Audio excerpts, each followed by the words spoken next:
Bismillahirrahmanirrahim. Allahun e falenderojmë, selavatet tona i dërguar Muhamedit sallallahu alaihi wasallam, familjes, shokëve dhe të gjithë atyre që ndjekin rrugën e tij, mësimet dhe udhëzimet e tij deri në ditën e fundit të kësaj bote. Shikues të dashur, është kënaqësi që edhe sonte jemi së bashku në njërin e emisioneve me ka mësuar Islami. E a ka kënaqësi më të madhe se sa të qëndrosh në kupollën e Islamit? A ka siguri më të madhe se sa të qëndrosh në fortifikatën e Islamit?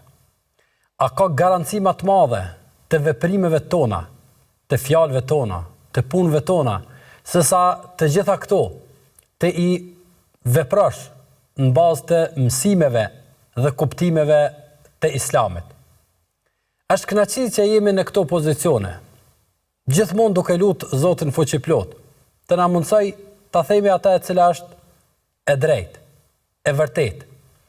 Dhe kur themi ta themi atë e cila është e drejtë dhe e vërtetë, gjithmonë e kemi parasysh ta themi atë që Zoti e ka thënë.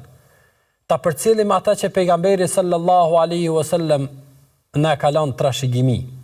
Neve nuk na duhet asgjë, as të shtojmë, as të mangësojmë. Madje as të i zbukurojmë, sepse të gjitha janë të zbukuruara. Të gjitha mësimet e Islamit janë të kompletuara, nga se dalin si përfundim i një misioni fundit të cilës është garanca nga Zoti fuqiplot, i cili thot: "El yawma akmaltu lakum dinakum", sot ua kam plotsu, ua kam përkry fen e juaj. E neve a na mbetet diçka tjetër, përveç se të hecim sigurt dhe sakt në për hapat të cilat Islami i ka vendosur para neve.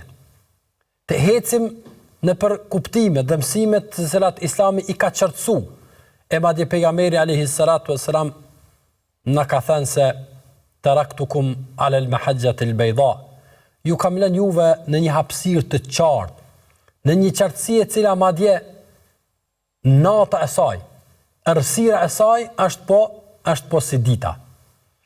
Dhe këto mësimet e cilat Allahu subhanahu wa taala na ka mësuar që t'i marrim, dhe marrja këtyre mësimeve nuk mund të jetë asgjë tjetër, pos një përzgjedhje dhe një privilegj i veçantë që Zoti i botrave ja jep kujt të doj nga robërit e tij. E neve në këtë rast e ndjejmë privilegjin dhe e ndjejmë këtë përzgjedhje nga Zoti i botrave për ne. Edhe ne që flasim, edhe ju që dëgjoni. Sepse po lundrojmë në detin e gjerë të Islamit. Lundrim i cili nuk sjell asgjë tjetër pos kënaqësi dhe lumturi gjatë lundrimit dhe siguri në daljet e sigurta në brigjet e shpëtimit, qoftë në këtë botë, qoftë në botën tjetër. Kur po flasim për më ka mësuar Islami, po flasim për tërsinë e mësimeve, të cilat nëse i përcjellim të gjitha së bashku, në fund do të na japin një mozaik të kompletuar, pamja të cilit do të jetë një besimtar i mirë në të brendshmën e tij dhe në të jashtmen e tij.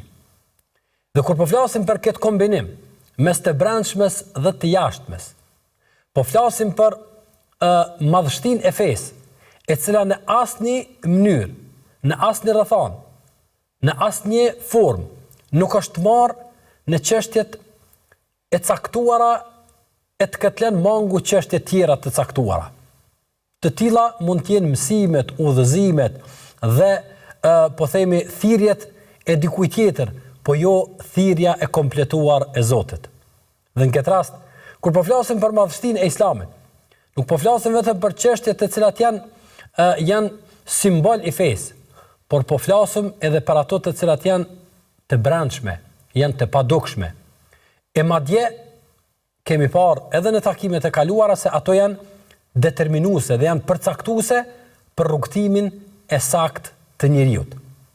Dhe në këtë rast, po flasim për ata e cila është komanda e trupit të njeriut, e veprimeve të tij, e fjalëve të tij, e punëve të tij, e angazhimeve të tij dhe e çdo gjëje që kërkohet nga njeriu. Po flasim për zemrën. Po flasim për këtë gjymtyr brenda trupit të njeriu, për të cilën pejgamberi sallallahu alaihi wasallam në mënyrë mahnitse dhe shumë të qartë na ka treguar se po rregullua zemra, rregullohen edhe gjymtyr tjera. Pra idha saluhat, pra kur zemra është e shëndosh, kur zemra është e pastër, kur zemra është e mirë, rregullohen punë tjera. Automatikisht, nga kjo shprehje e pejgamberit alayhi salatu wassalam, e nënkuptojmë një diçka e cila megjithatë duhet të na alarmoj. Duhet të na e kthej vëmendjen tonë te kjo çështje. Nëse se pejgamberi alayhi salatu wassalam po thotë se zemra kur është e shëndosh, a nënkupton kjo se zemra edhe mund të psoj ndryshim në gjendjen e saj? Po. Dhe këtë pejgamberi sa në vazhdim të hadithit na thot, idha fasadat. Pra kur zemra smuret, kur zemra goditet nga viruse dhe nga smundje të caktuara. Pra zemra jo vetëm në aspektin kardial, por edhe në aspektin imanor dhe kuptimor të saj mund të psoj goditje, smundje dhe dëmtime të cilat ja pamundsojnë funksionimin e sakt të drejt dhe kuptim plot që zemra duhet me pas. Është natyrshme që sot njerëzit në momente të caktuara, kur ata goditen nga ndonjë smundje e caktuar, alarmi i tyre dhe gjendja e tyre ndryshon. Shumë shpejt kërkojnë mjekët më të mirë, shumë shpejt kërkojnë spitalet më të mira, shumë shpejt kërkojnë hulumtimet e caktume, madje jo vetëm individi, por edhe të gjithë anëtarët e familjes dhe dashamirët din të alarmohen në qoftë se një arteri e caktuar atje ka psu ndonjë dëmtim ose ndonjë bllokim të caktuar. E s'po flasëm më për rreziqe dhe për goditje të niveleve më të larta. Dhe sigurisht se kjo është e duhura, sepse kështu na ka mësuar feja që njeriu të kujdeset për shëndetin e tij. Mirë po, a na shkon ndonjëherë ndërmend të mendojmë sinqerisht, a mund të goditet zemra jonë nga smundje të caktuara, nga goditje të caktuara, të cilat ja pamundsojnë asaj pamjen e qartë, ja pamundsojnë shijen e caktuar, ja pamundsojnë urdhrat e caktuar që duhet t'ja jep gjymtyrëve tjera të trupit, që ato t'i kryjnë funksionet e duhura. Sa për neve i ndin këto goditje të cilat mund t'a godasin zemrën.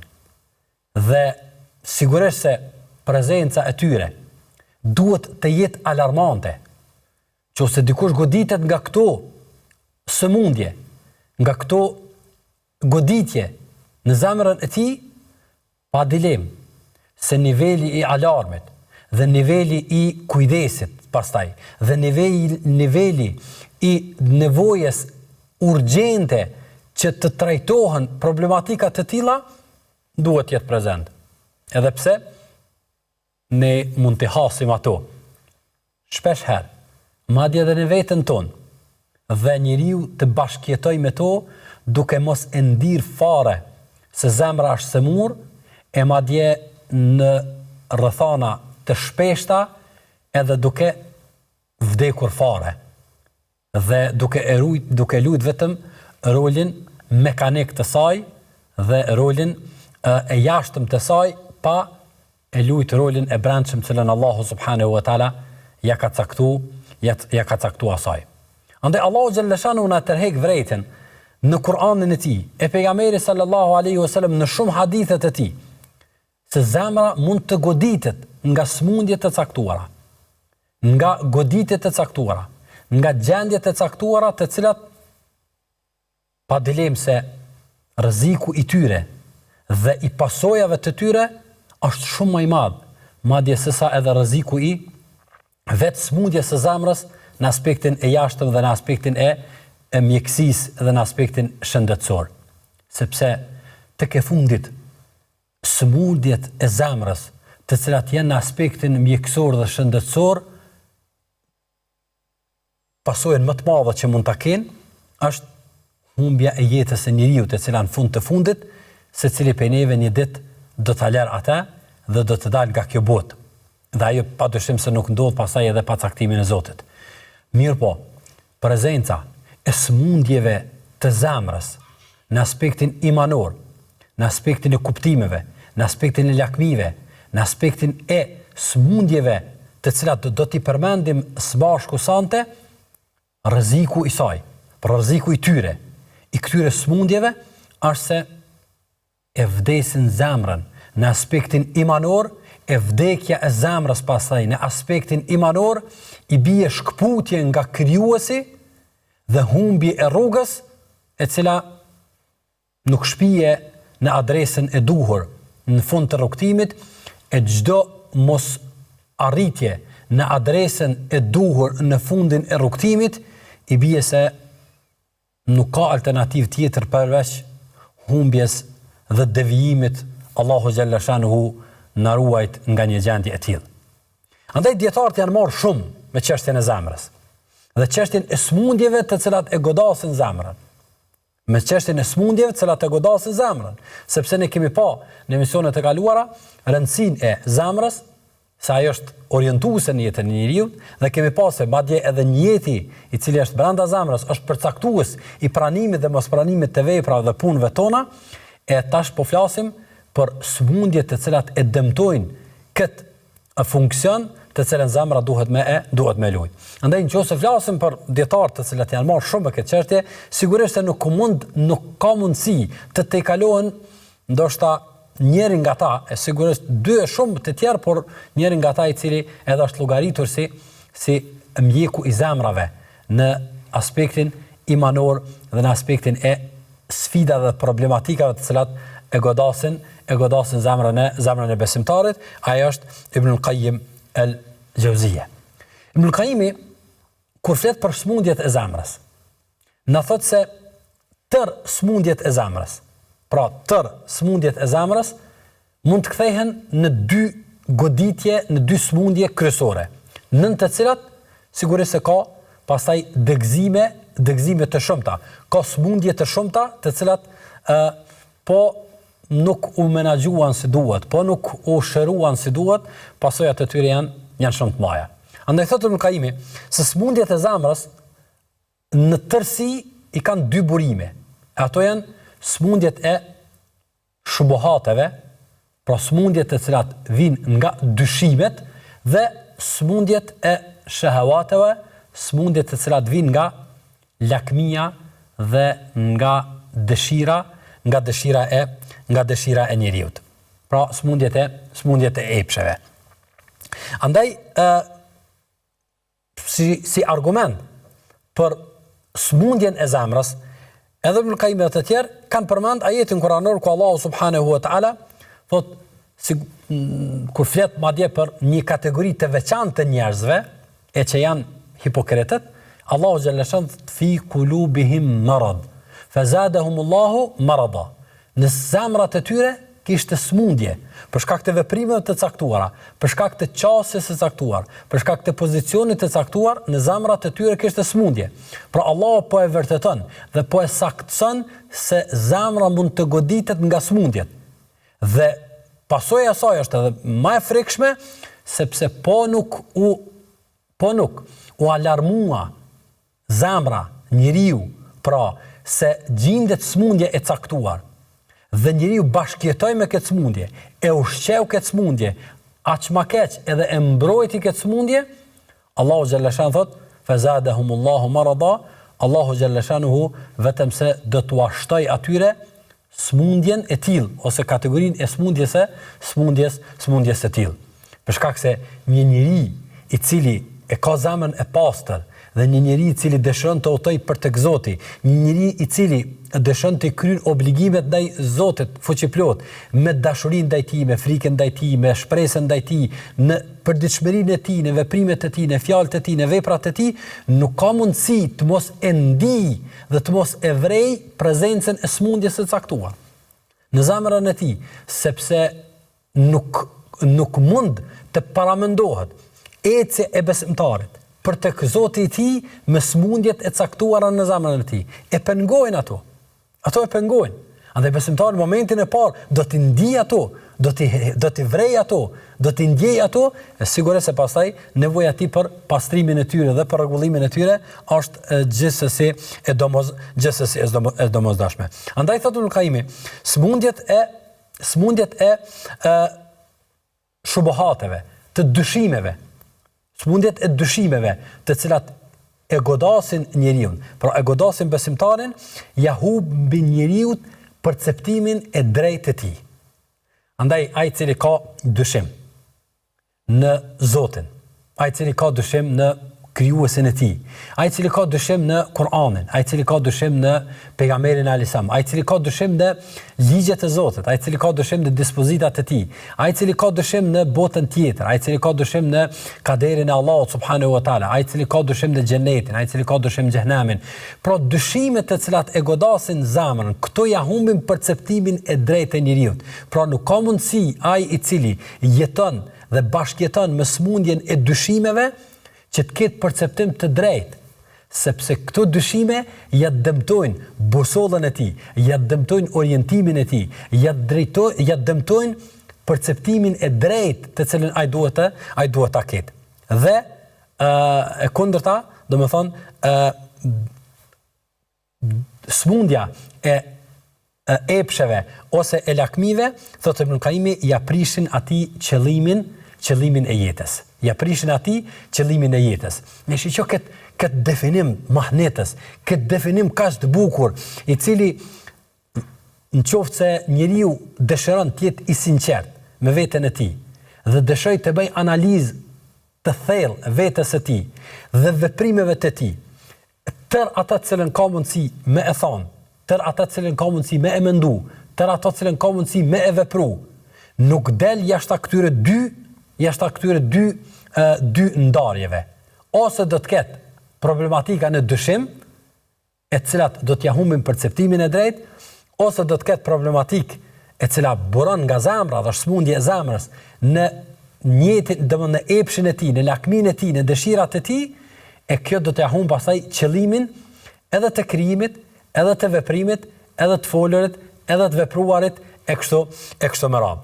Andaj thot gjithashtu Ibn Qayyim, thot zemra sëmuret pra nga shubuhatet, nga dyshimet, dhe kjo smundje e zemrës, e cila e pam se cila ishte pasoja, pra humbja e perceptimit të drejtë, vjen si rezultat i mungesës së diturisë.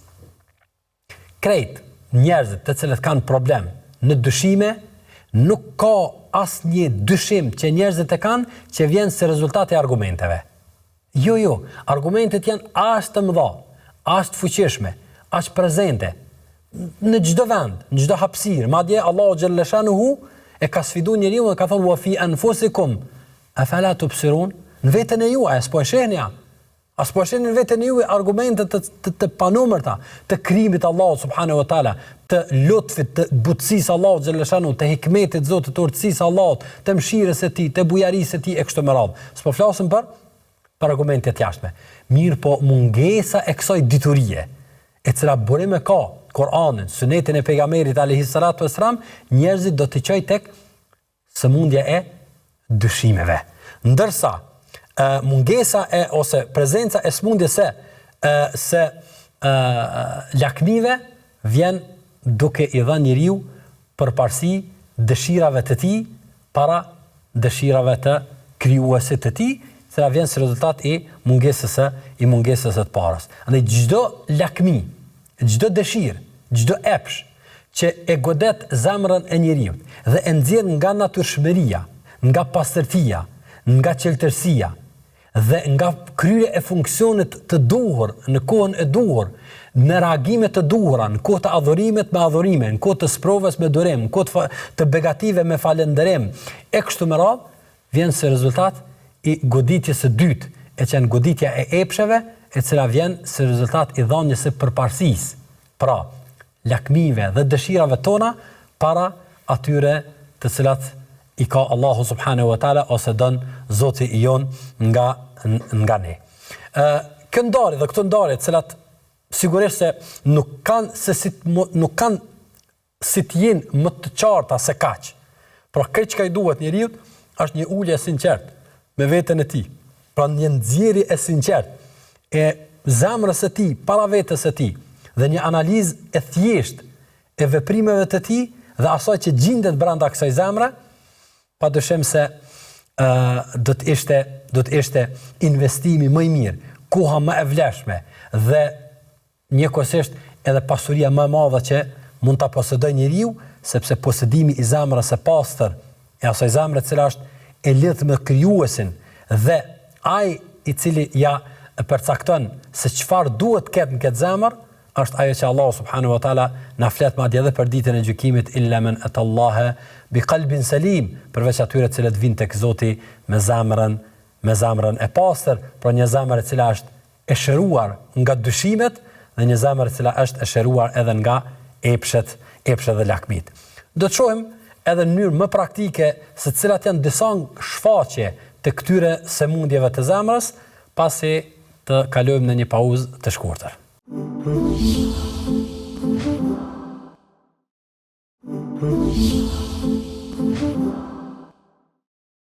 Shikues të dashur, u rikthyem në pjesën e dytë të emisionit dhe të trajtimit cilën jemi duke ia bërë zemrës. Saktësisht sëmundjeve të cilat e godasin zemrën. Dhe pam se shkalla e alarmit, të cilin duhet ta ndezim në rast të goditjes së zemrës nga këto sëmundje, është një shkallë e alarmit e nivelit më të lartë të mundshëm për shkak të pasojave të cilat vijnë si rezultat i prezencës së këtyre sëmundjeve në zemrat tona. Do të shohim në pjesën e dytë të këtij trajtimi se cilat janë disa nga sëmundjet të cilat e godasin zemrën dhe si manifestohen ato. Goditja e parë e sëmundjes së zemrës ose sëmundjeve të cilat e godasin zemrën është dashuria e tepërt për dynjan. Kjo është një sëmundje e madhe. Kjo është një sëmundje e cila fatkeqësisht ndoshta më shumë se kur është prezent sot, ku njerëzit me çdo kusht, duke mos llogarit në asnjë çmim, dojnë me arrit të mirat e kësaj bote. Sigurisht Allahu subhanahu wa taala nuk na ka privuar nga të mirat e kësaj bote, dhe të gjitha të mirat e kësaj bote na e kalon shërbimin ton, por jo në masën e dhënies së përparësisë këtyre të mirave të kësaj bote, sidomos në kurriz të humbjes së ahiretit dhe punëve të cilat Zoti është i kënaqur me to. Allahu xhalla shanuhu në mënyrë qortuese, në mënyrë mos themi madje edhe paralajmëruese, i paralajmëron të gjithë ata të cilët bel tu'thirun al-hayat ad-dunya, por juve ju ka mashtru sepse i keni dhënë përparësi jetës së kësaj bote. Kjo botë është ajo që pejgamberi alsam e ka përshkruar. Innama ad-dunya hilwatun khadira. Kjo dunja, ka thënë pejgamberi alsam, është ëmbëlsi e gjelbruar. Dy shprehje interesante të cilat pejgamberi alayhis salatu wasallam i ka përdorur për dunjan. E ëmbël dhe e gjelbërt. E gjelbërt për shkak se është e vetmja pamje që nuk e lodh njeriu dhe nuk e mundon atë. Dhe e ëmbël për shkak se ëmbëlsia është ushqimi që shumë shpejt prishet. Pra duhet ketë një kujdes të veçantë, sepse shumë shpejt dëmtohet, shumë shpejt prishet. E pastaj pejgamberi më ka thonë, mas kësaj që Allahu a ka dhënë dhe këtë dynja e ka bërë të tillë, Allahu e ka bërë të tillë sepse jeni në sprovë se si po silleni me këtë. Çka po bani me dynjan? Si po veproni me dynjan? A është dynjaja ajo që juve ju kontrollon apo jo kontrollon në dynjan? A është dynjaja ajo që e mbisundon zemrën e juve apo zemra juve e mbisundon dynjan? Nga se dallimi është shumë i madh mes atij i cili dynjan e tij e ka në dorën e tij dhe zemra shëndosh atë e menaxhon dhe e kontrollon dhe dikton se çfarë duhet të veprohet me këtë dynja, dhe tek ata të cilët dynjaja u ka pushtu kështjellën udhëhece në trupin e tyre, e që është zemra, e pastaj ajo i dikton dhe ajo i menaxhon se çfarë duhet bëjnë në jetën e tyre. Kjo nuk don asnjë lloj mundi për të pa dhe për të vërtetuar gjendjen e njerëzve të cilët sot janë. Njerëz që sot në raport me dynjan i kanë dhënë përparësi madje më shumë se sa edhe prindve të tij, më shumë se sa edhe fëmijëve, më shumë se sa edhe familjes. S'po flasim më për shoqëni, s'po flasim më madje shpesh herë edhe për të ardhmen e popujve, edhe për të ardhmen e një populli, njerëzit janë në gjendje me e vendosur në rrezik për të mirat e tyre, për interesat e tyre, për dynjan e tyre. Andaj thot Ibn Taymije, origjina e çdo gabimi, origjina e çdo lëshimi, origjina e çdo pune të ndyt edhe të pest vjen si rezultat i dhënjes përparësi dynjas në raport me ahiretin.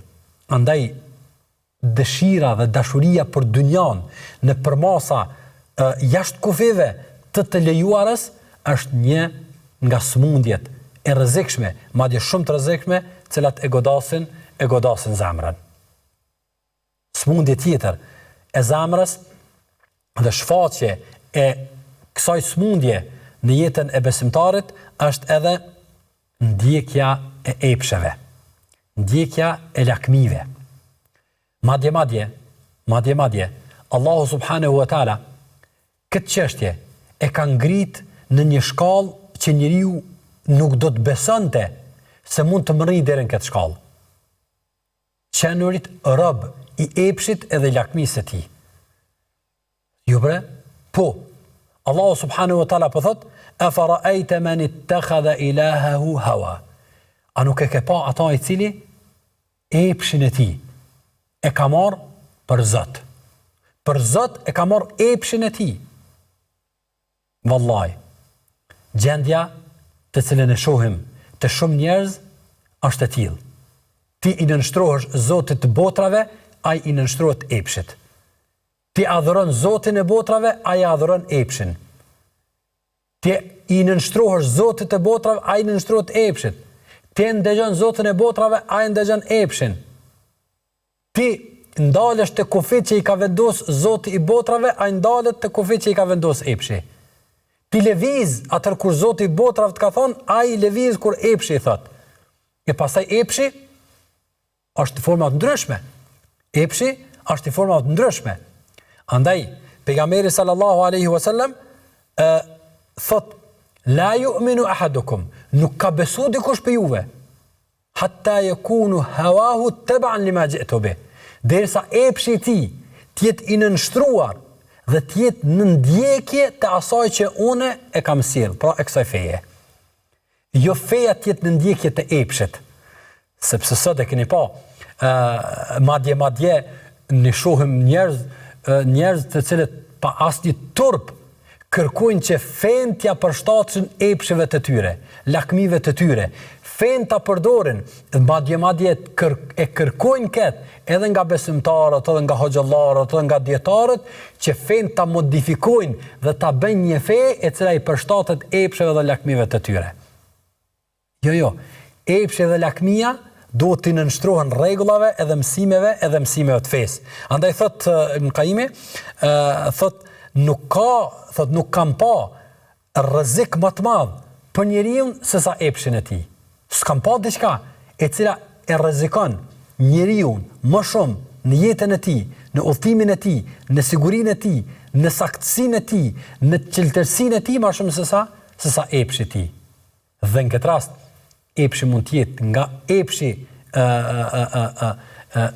i zakonshëm që njerëzit e kanë, qoftë në raport me gjininë e kundërt, qoftë në raport me pasurinë, qoftë në raport me pushtetin, qoftë në raport me famën, qoftë me çfarë do qoftë ai. E që disa prej tyre do t'i përmendim si pika të ndara, por se çdo gjë e cila nuk është në përputhje me atë që Zoti e ka zbrit dhe na ka bën model të jetuarit, është futet dhe brenda këtij emërtimi e cili njeriu i sjell deri në këtë rrezik. Nga smundjet tjera të mëdha dhe të rrezikshme që e godasin zemrën e besimtarit, e që niveli i tyre duhet të jetë alarmant, është edhe syfacia. Syfacia ku njeriu në zemrën e tij, punët e tij, veprimet e tij, angazhimet e tij nuk i ban që ta fiton kënaqësinë e Zotit, por i ban që ta fiton kënaqësinë, duartrokitjet, lavdatat, meritat e dynjas. Çfarë do qofshin ato? Nga ato ndoshta materiale, nga ato kuptimore, nga ato të përfitimeve të caktuara. Andaj Allah subhanahu wa taala thot: "Alladhina hum yura'un", pra ata të cilët kur veprojnë diçka, qëllimi i tyre është që përmes saj të fitojnë diçka nga ajo që njerëzit e posedojnë në jetën e tyre. Andaj pejgamberi alayhi salatu wasalam, hadith transmeton Imam Ahmedi, ka thënë gjëja që më shumti friksohem nga jo, ka thënë pejgamberi sa më shirku i vogël. Ka thënë çka është shirku i vogël ja Rasulullah? Ka thënë është syfacia. Ndërsa Fudal ibn Iyadi ka thënë duke e tregu rrezikun dhe duke e tregu se sa vjen e hodh ndarse është me sinqeritetit në punët e njeriut, madje edhe në lënien e punëve të caktuara, thot Fudal ibn Iyadi, lënia e një pune, pra lënia e një veprimi, lënia e një fjale, për shkak të njerëzve, thot është ria, është syfaci, ndërsa veprimi për të fitu kënaqësinë e tyre dhe për të fitu meritat e ta dhe për të fitu duartrokitjet e ta, thot është shirk. Është shirk. Këtu po flasim për ata të cilët kjo smundje e zemrës i godet shpesh herë ndoshta për shkak të neglizhencës, për shkak të moskujdesit, për shkak të një gjendje të caktuar. S'po flasim për ata të cilët qëllimisht, pra ata kanë jetë, ata kanë mision, ata kanë parim që të veprojnë për njerëzit. Ata krenohen kur i mashtrojnë tjerë, ata krenohen kur marrin merita duke ditë qartë se ata cilën e thonë, ata cilën e thonë, ata cilën e bajnë, ata cilën e proklamojnë, ata as vetë nuk e veprojnë, madje shpesh herë as nuk besojnë ta. Çfarë themi për ta? Ka thonë Fudal ibn Iyadi në një rast tjetër, ka thonë nuk kam bërë diçka ilaç, pra nuk kam shëruar diçka më të vështirë se sa në jetin, pra që njeriu të bëj punën për hir të Zotit. Ka thonë e kam nis një hadith me tregu për hir të Zotit, deri ka funi e kam pasë në moment caktuar ka deviju njeti dhe qëllimi, pra ka dalë dikun tjetër. O Fudal, në qoftë se ti ki problemin në tregimin e haditheve, çfarë mund të themi për ata të cilët me mëngjes edhe në mbrëmje, jetën e tyre, pasurinë e tyre, krenarinë e tyre, gjithçka që e bojnë për tjerët, gjithçka që e bojnë për të marrë meritat e tjerëve, e sidomos në kohën tonë, kohën e fitnës të madhe, sprovës madhe të sinqeritetit, ku njerëzit edhe shpesh herë edhe dinin e përdorin, fenë e përdorin, po flasim për tjera, për të fitu shikoshmëri, për të fitu pëlqime më shumë, për të fitu pasoni të caktuar, ku njerëzit janë në gjendje të bëjnë çmenduri nga më të ndryshmet, për të ardhur deri tek diçka nga të mirat e kësaj bote, qofshin ato materiale, qofshin ato lavdata e kështu me radhë. Nga smundjet e mëdha të zemrës dhe një nga goditjet e mëdha që e godasin zemrën, e cilat sigurisht se alarmi për këtë duhet të jetë shumë i madh, është mendjemadhësia, është kibri, Allahu subhanahu wa taala thot innehu la yuhibbul mustakbirin. Allahu nuk i don ata cilët janë mendje mëdhaj. E madje Allahu xhalla shanuhu na thot dhe na flet inna Allah la yuhib man kana mukhtalan fakhura. Allahu nuk i don ata cilët janë kërelart, ata cilët lavdrohen, ata të cilët mendojnë çfarëdo që kanë arrit, se kanë arrit të jenë të pavarur nga Zoti, e pastaj njerëzit në kategori më të ulta se ta të i shohin me përçmim dhe me nënçmim. Kush je ti o njeri që të tregosh mendje madh në raport me Zotin tënd? Kush je ti o njeri që të tregosh mendje madh në raport me tjerë për shkak se Zoti të ka begatuar me diçka nga të mirat e kësaj bote, çfarë do qofshin ato? Kush je ti? Prej ka ke ardhur në fund çfarë kime përfundu? Kush je ti i cili smundja më e caktuar, smundja më e thjesht, varfria, të lashët të caktuara, të kthejnë në origjinë? Kush je ti o njeri që të ngritësh kokën në raport me ligjet e Zotit, me vendimet e tij, me dispozitat e tij? Andaj nuk bëhet mendje madh përveç atij i cili është shumë i vogël. Duhet me kanë shumë i vogël njeriu që tregohet mendje madh. Dhe njerëzit më të mëdhenj këtë botë janë ata cilët janë më të thjeshtit në raport me Allahun subhanahu wa taala, në raport me mësimet e tij, me udhëzimet e tij, e pastaj edhe në raport me tjerë. Andaj thot pejgamberi alayhi salatu wasalam, la yadkhulul janna, nuk ka me hyn xhenet. Kush?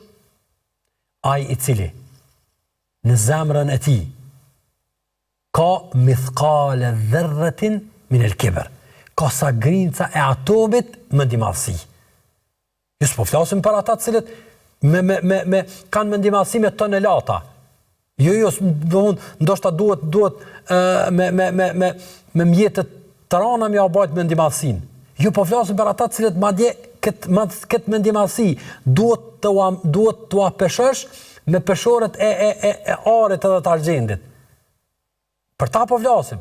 Pra nuk shkon bashk, nuk ka mundësi me kanë bashk zemra e pastër e cila i nënshtrohet Zotit, udhton për tek Zoti dhe brenda saj me kanë mendimallësia. S'mund të jetë e tillë. Andaj çdo kush që thot Ibn Rajebi, duke e treguar se çka është mendimallësia, ka thonë mendimallësia është refuzimi i të vërtetës.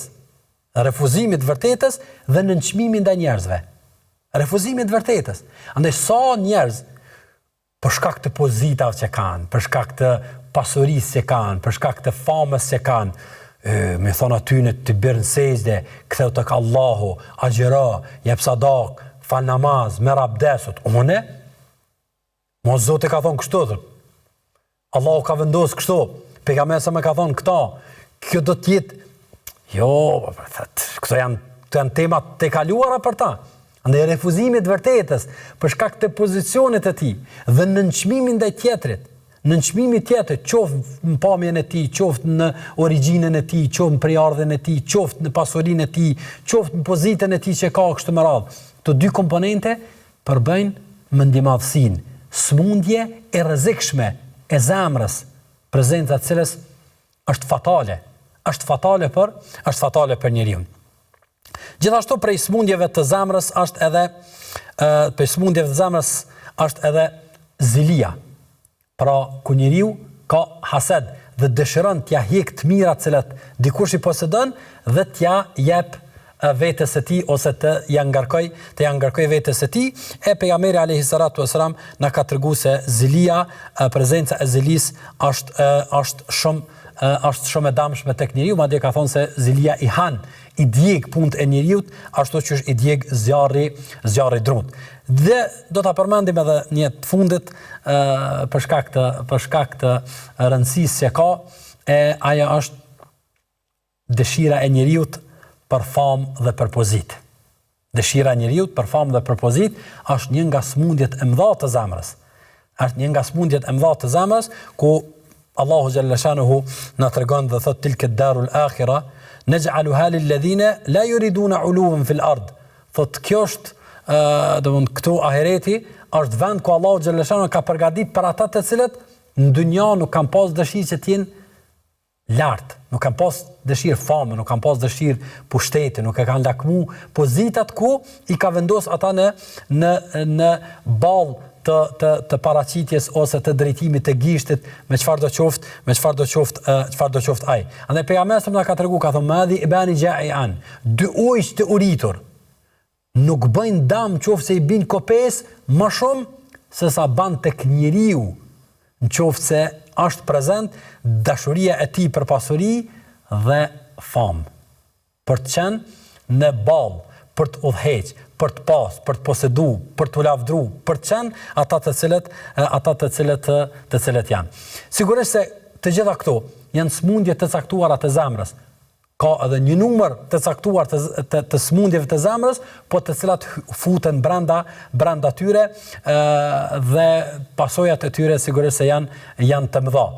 Shërimi dhe kërkimi i shërimit për to është i domosdoshëm.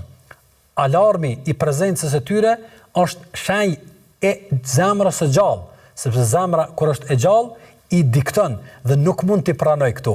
Nëse njeriu lufton dhe i kundërshton dhe mundohet që ta përmirësoj veten e tij, Allahu xhaleshanu nuk ja humb mundin e tij.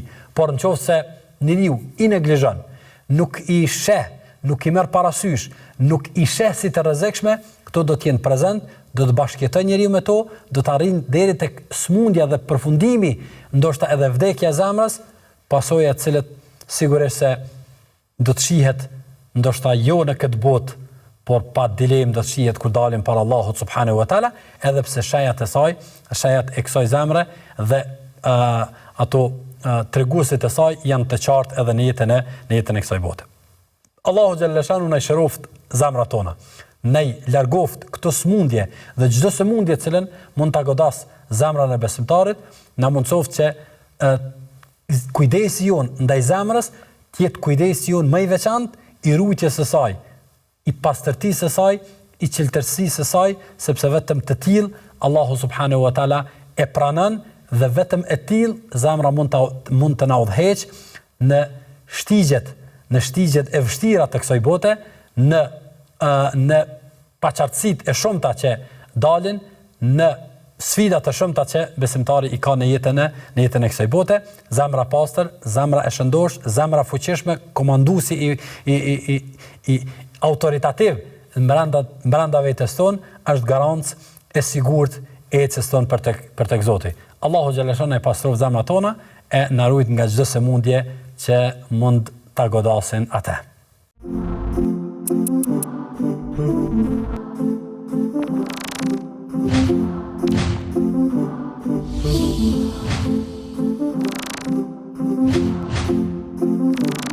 Thank you.